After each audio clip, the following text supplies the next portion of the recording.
Okay, huge. This is not a road trip. This is this is like a multiple plane trips, right? Yes. Yeah, we flew into Dallas and into Cleveland. So. Okay, I have a question for you. You scheduled a match Wednesday night versus Buchanan? Yep, that's our league duel we have to wrestle. Massillon Perry Friday night. Well, we wrestled Buchanan, got out of the gym about 10 o'clock, got on a flight at the airport at 4:45, and then made it Massillon on Friday, and then here on Saturday. So we ran the Gauntlet this week. So I would call that a murderous stretch is what I would call that. Pretty good. Yeah, the record wasn't great, but it was good wrestling. So with DCC, you got DCC at the end there, right? We did. Yeah. You got them, so you leave with a win. Yep, we did. I mean, I'm gonna tell you what I tell my nephews all the time. They complain, and even my kids. Better than a sharp stick in the eye. It is. It definitely is. Yeah, coming out though and seeing some success at the end though, yep. Against the best team in Michigan. Is it? That's got to mean something. Yeah, they're a good team. Top. I mean, every team we wrestled in the last few days has been, top 25 in the country. So it was.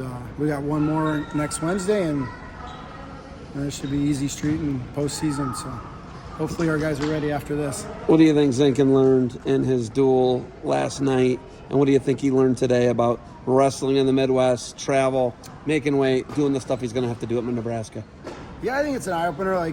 They had a really good game plan against him at Massillon Perry, and it worked out for him. He,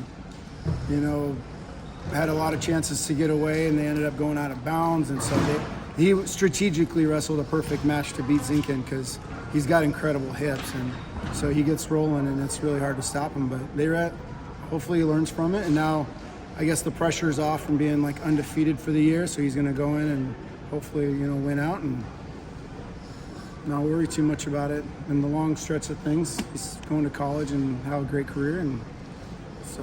Okay, I know you know my guy K-Rob. K-Rob's a teller of truth, and his big thing at the Ironman is these guys ain't going to do you any favors. Yeah. These refs aren't going to do any favors. These other coaches aren't going to do any favors. Yeah. What was that like managing? The officiating is completely different than California and everywhere you guys wrestle. What was that like for you, the kind of almost culture shock of the Ohio and Midwest officiating? I would say I'm going to go home and appreciate our officials a little more, but it just was a big change. Our Massillon Perry duel, they didn't call stalling one time.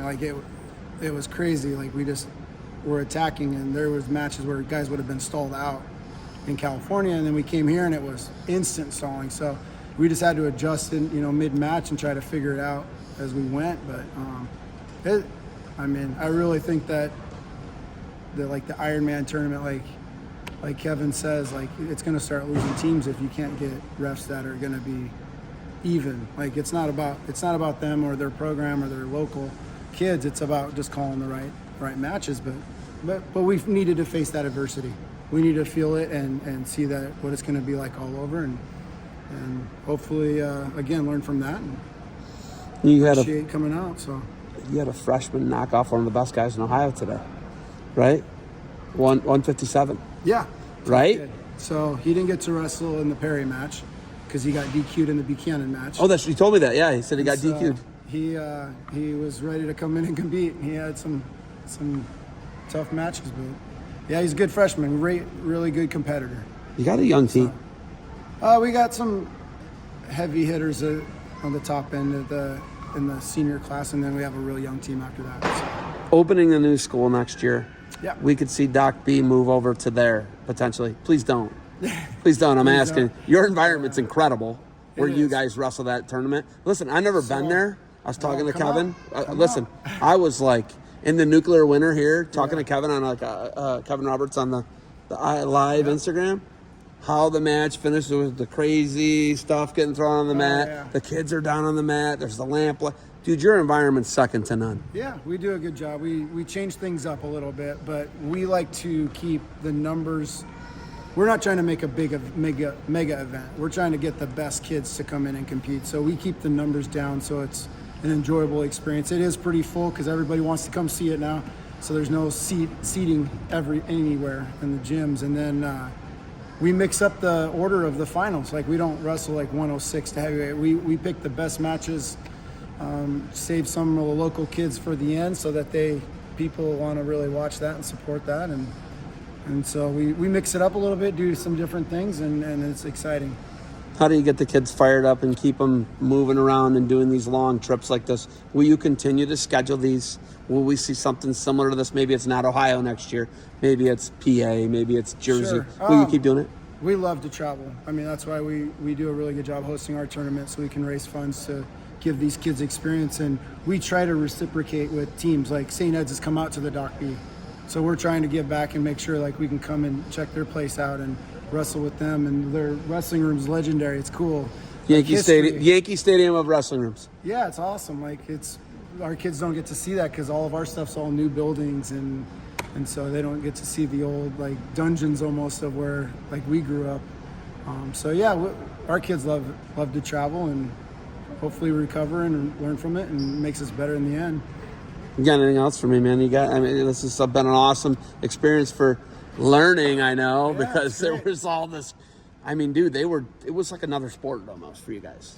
It was different. It was like another sport. It had to be. When we go to PA, I'm always like, oh man, they just let them ride the hips. It's crazy, but yeah, it's so weird. I mean, I feel like Ohio or St. Ed's was a great team. They were solid from top to bottom. So they definitely, were the better team.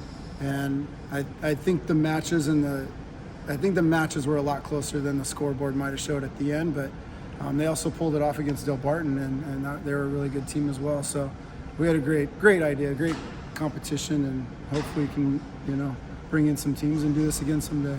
DCC, Detroit Catholic Central, made history today. They wrestled the first time they've ever wrestled a New Jersey team in a dual meet and a California team. They have a horrible rule that they got rid of after like however many years. They couldn't wrestle outside anybody they touched. They couldn't touch. If they didn't border a state, they couldn't wrestle. Even if it wasn't in their state? Nope, couldn't do it. Yeah, couldn't do it. Okay. So here's the next thing. You guys have a horrible rule in your state association. You guys can't be with the prep schools at the Ironman anymore. I feel like that was a rule that was addressed for like maybe football or a basketball program. Horrible rule. Let's just get that. It's a horrible rule. We absolutely agree. Michigan's rule was horrible. I know you will. We want to wrestle the best, and we'll never shy away from competition. So yeah, that's a rule they need to relook. Maybe at least for our sport. Definitely. So definitely, Coach. Do you have anything else for me?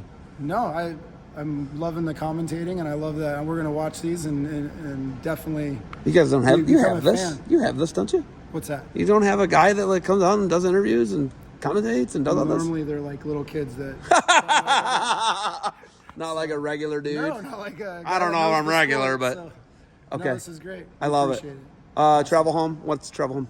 We leave tomorrow evening, which we gain 3 hours. Remember, so we get home at pretty late and have school Monday, and but we're gonna check out the frozen. We want to see the frozen lake, so we're gonna go drive around and see what we can see.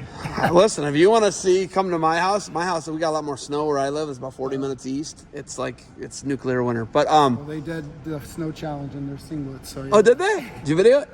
Oh, they did. I'm sure. Yeah. Okay. State series. When's it start?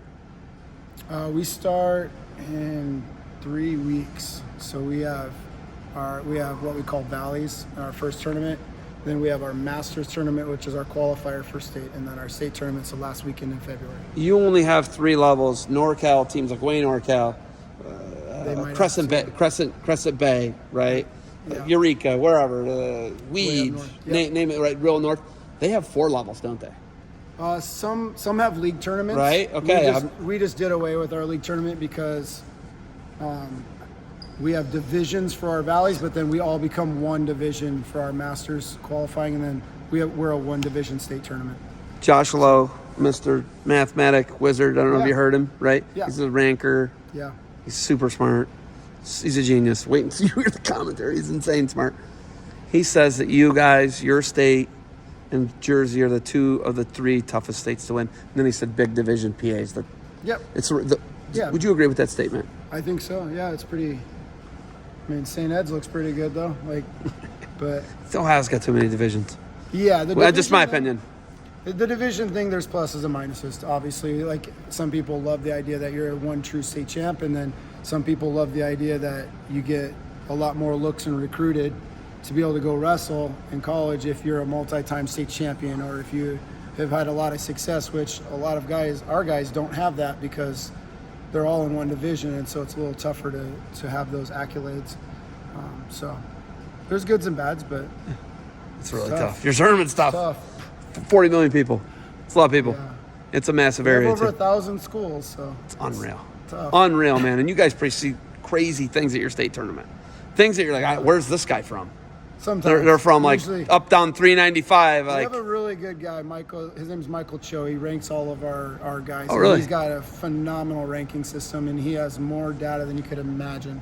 And so he has got. There's always a slippery one. Like every once in a while, you'll find somebody that slides in, but he's pretty good. He knows most guys. it's good. So Do people realize how massive California is? I don't think so. I drove it top to bottom multiple times. I have to. Down 101 and 1. Yep. And it's 800 miles plus from Oh, yeah. Crescent Bay down to San Diego.